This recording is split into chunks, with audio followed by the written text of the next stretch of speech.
মুন্নি পর্ব ৩। অবশ্য শাহির মুন্নিকে খেয়াল না করে গম্ভীর মুখে বাড়ির দিকে রওনা দিল। আশরাফও তার পাশে পাশেই হাতে ভারী ব্যাগটা ধরে হাঁটছিল। মুন্নি তখন ছাগলদের নিয়ে গোয়ালঘরের দিকে এগিয়ে যাচ্ছিল আর ছাগলদের নাম ধরে ডাকছিল, এই কালু, এই লালু, ঠিক করে ঢুকতো গোয়ালে, একদম বদমাশি করবি না। হ্যাঁ হ্যাঁ, তোরা আমার ভালো ছেলে। ছাগলদের সঙ্গেই যেন তার ভাব বিনিময় চলছিল। গোয়ালে তার ছাগলগুলো ঠিকমতো ঢুকছে কিনা দেখছে, আর সে তার বড় আব্বার বাড়ির দিকে তাকাচ্ছে। সাহিদ তখন বাড়ির ভেতরে প্রবেশ করে গেছে।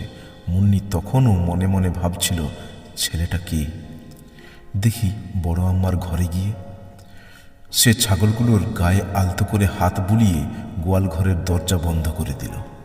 এদিকে সাহির বাড়ির ভেতরে ঢুকে বিরক্ত গলায় বলল, ওহ ফুপু, বাপরে বাপ, এখানে কি ভীষণ গরম। আব্বু আমাকে এখানে পাঠিয়েছে কেন বুঝি না। আমি কিন্তু এখানে বেশি দিন থাকতে পারবো না। এই গরম, এই ধুলোবালি, এই গ্রাম্য পরিবেশ, তার উপর এখানে মোবাইলের নেটওয়ার্ক পাওয়া যাচ্ছে না। না না, আমি এখানে থাকতে পারবো না। গুলজার বিবি বড় বড় চোখ করে বলল, থাকতে পারবি না মানে? ভাই তোকে এখানে ছুটি কাটাতে পাঠিয়েছে নাকি?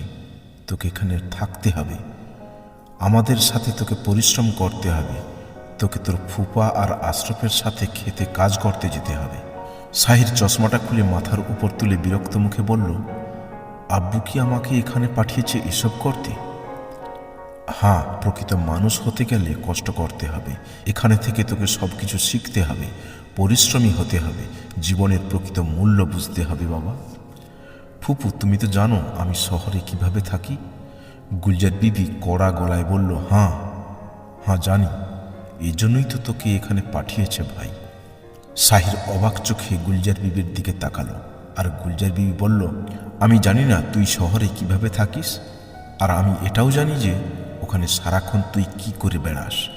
সাহির বিরক্ত হয়ে বলল, আমি কি করে বেড়াই? গুলজার বিবি ব্যঙ্গ করে বলল, তাহলে আমাকে সব কিছু খুলে বলতে হবে। তা শুনে সাহির চুপচাপ মাথা নিচু করে নিল। সেখানে দাঁড়িয়ে আছে ফারিহা এবং আশরাফ। গুলজার বিবির গলা থেকে এবার তীক্ষ্ণ আওয়াজ বের হলো, তুই সারাদিন হো হো ডোহো করে ঘুরে বেড়াস আর শহরের বেহায়া মেয়েদের নিয়ে ফষ্টি নষ্টি করে বেড়াস। তখন আশরাফ আর ফারিয়ার মুখের দিকে তাকালো সাহির। ফারিহা মুখ টিপে হেসে ফেলল। তা দেখে লজ্জায় পড়ে গেল সাহির।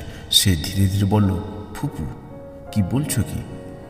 গুলজার বিবি দাঁত কড়মড়ি দিয়ে ফারিহাকে বলল, তুই এখানে কি করছিস? সামনে পরীক্ষা, পড়তে বসগে। ফারিহা সেখান থেকে দ্রুত চলে গেল। সাহির ভাবনায় পড়ে গেল, ওহ আল্লাহ, কি বিপদে পড়লাম। ওদিকে আব্বু, এদিকে ফুপু, এই পরিবেশে তো আমার দম বন্ধ হয়ে আসছে। তখনই গুলজার বিবি খেকিয়ে বলল, কি ভাবছিস তুই?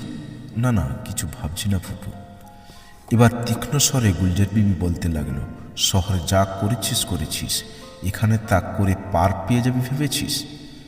এটা তোদের শহর না, এটা গ্রাম। এখানে গ্রামের মেয়েদের দিকে কুনজরে তাকানোর চেষ্টা করবি না, একদম করবি না। গ্রামের লোকেরা কিন্তু তোকে ছেড়ে কথা বলবে না। সাহির মুখ নিচু করে বলল, তুমি আমাকে ভুল বুঝছো ফুপু, আমি ওই ধরনের ছেলে নই।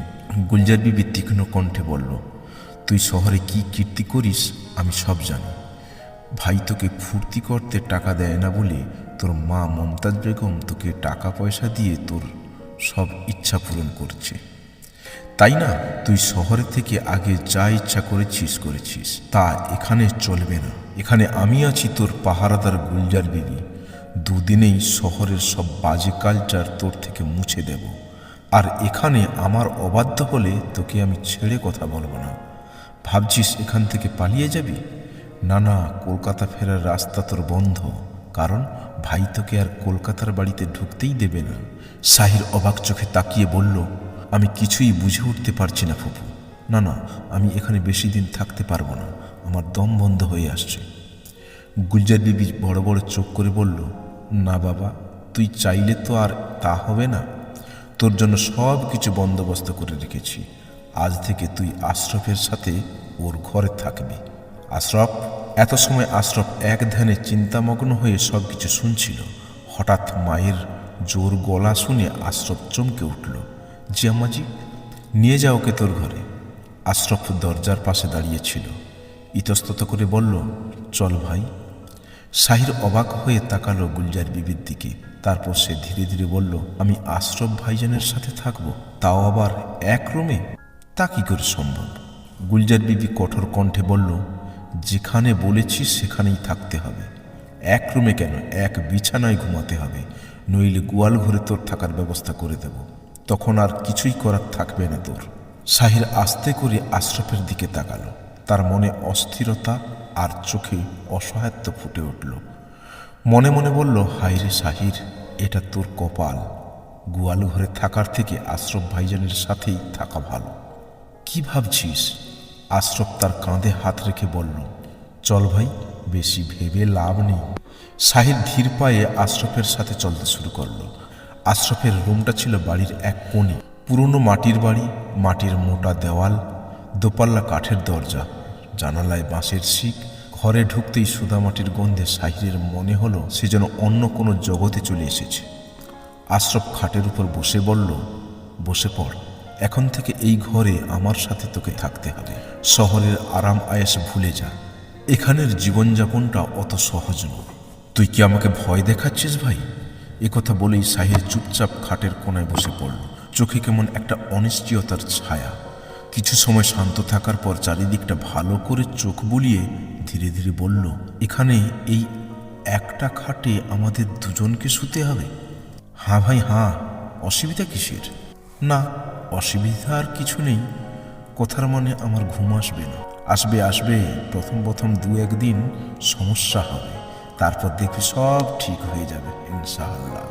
আচ্ছা, তুই আমার জায়গা থাকলে বুঝতে পারছিস কি ঠিক হয়ে যাবে? যাগে, আম্মাজি যা বলেছে তা ফেলনা নয়। এখানে গ্রামের নিয়ম মেনে চলতে হবে তোকে। গ্রামের মেয়েদের দিকে কুনজরে তাকিয়েছিস তো মরেছিস। সাহির গোল গোল চোখ করে বলল, আমাকে দেখে তোর কি খারাপ ছেলে মনে হয়? আমি তো তেমন কিছু করিনি। শহরে একটু মজা করতাম, সেটা কি এত বড় অপরাধ? আশরাফ হাসল আর বলল, শহর আর গ্রাম এক নয় সাহির। এখানে নিয়ম ভাঙলে শাস্তি পেতে হয়। অবৈধ সম্পর্ক ধরা পড়লেই তাদের মারতে মারতে গ্রাম ছাড়া করে দেয় গ্রামের লোকজন। এই তো 1 বছর আগে একজনকে মেরে মেরে গ্রাম ছাড়া করে দিয়েছে।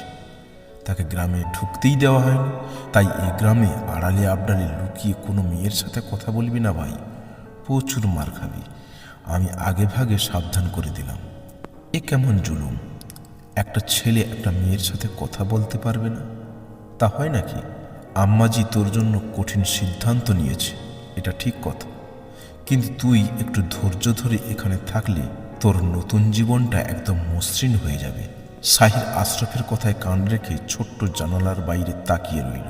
বাইরে রাতের অন্ধকারে ঝিঁঝি পোকার আলো দেখা যাচ্ছিল।